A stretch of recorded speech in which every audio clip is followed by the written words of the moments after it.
gentlemen, just a fond reminder. That song comes to us from 1928, a couple years before the Third Reich and World War II. Interesting. Now say what you will about Hitler. At least he... Come on, go out on a limb here. At least he gave the Germans what they thought they needed at the time, okay? He gave them the face of an enemy.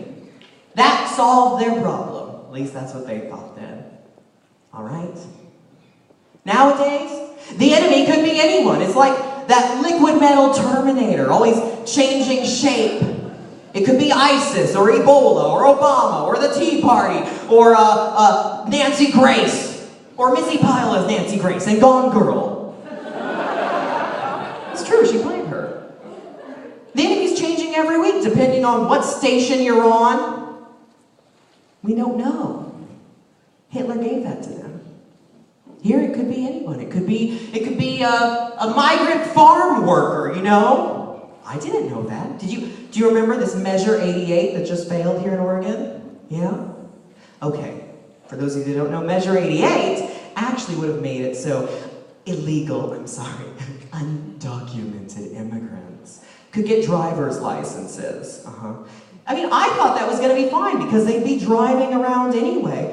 But I didn't know the truth of it all, the insidious truth of it all, until I heard a radio ad from Measure 88 against it, in which this woman, this ominous voice came on over my microphone, and she said, "Carla?" I said, "Yeah?"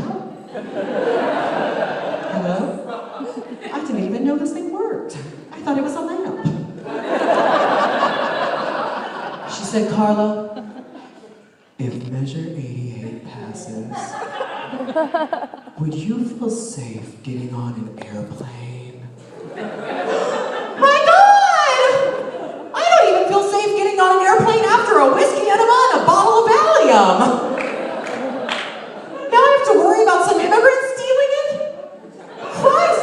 I knew Cesar Chavez was up to something fishy, but I didn't realize it was the first Al-Qaeda training camp. Woo! First they're trying to take our jobs, now they're trying to steal our airplanes. Well, you know what? You can't have your cake and fly it into buildings too, immigrants. Woo! Thank you. Thank you. I should have my own MSNBC show. But we legalized marijuana, you know, instead. So there's that. So we could actually all get stoned after the show and go out driving with a bunch of people without licenses. Wonderful. How progressive you are, Oregon. Give yourself a pat on the back. Now see, I actually kind of wonder with that law passing how long it will be until drones can deliver our marijuana to us. Yeah. Amazon's going to start doing drone delivery, and actually Starbucks is going to be delivering too. Did you see that? So what better harbinger of the apocalypse is there than a pumpkin spice latte flying in on an unmanned aerial vehicle? It's like Apocalypse Now, that music, Ride of Valkyries blasting as your your Trinta comes right at you. Full speed ahead with whip. Not fat. Soy. 3 shots. Really? It's 75 cents more? Oh, you guys have a monopoly, I guess. Thank you, good laughter. I recently had the luck of doing a USO show for a group of drone pilots. I do a lot of things you don't know about it. The hardest white woman in show business. In Portland, at least. So here, I expected this, fancy stadium affair, the whole kind of Phyllis Diller, Bob Hope deal, where I'm in this huge arena and I'm singing the Star Spangled Banner and I hit the crescendo and a cloud of napalm explodes behind me and vaporizes the natives. Yeah, jazz.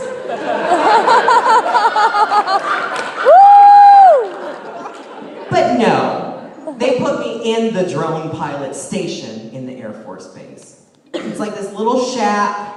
They're all huddled around each other with their screens and their joysticks, not paying attention to me.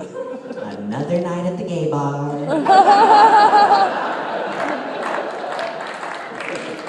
So I decide to play along and I do my video game routine. I have this great routine where I do a live action performance of Pong. It goes like this. Oh, these graphics are cutting edge. Where will she end up next? Oh. Hold on, wait for it. Thank you.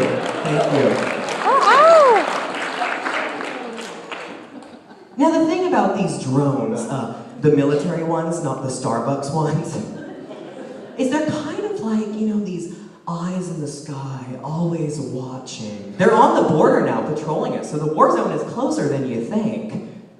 They're up there, watching above, looking over us, choosing who lives and who dies from the sky, like a heavy metal Santa Claus. He sees you if you're sleeping, he knows if you're awake, he knows if you've been good or bad, so be white, for goodness sake.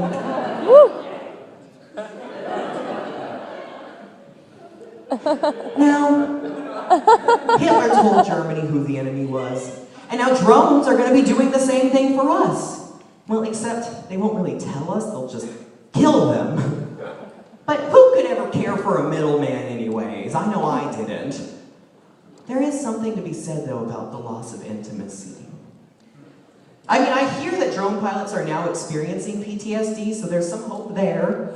But there's something to be said about the stakeout, laying the trap, the mouse trap, sneaking into the vampire's tomb, lifting the lid of the coffin, laying the stake right over their heart.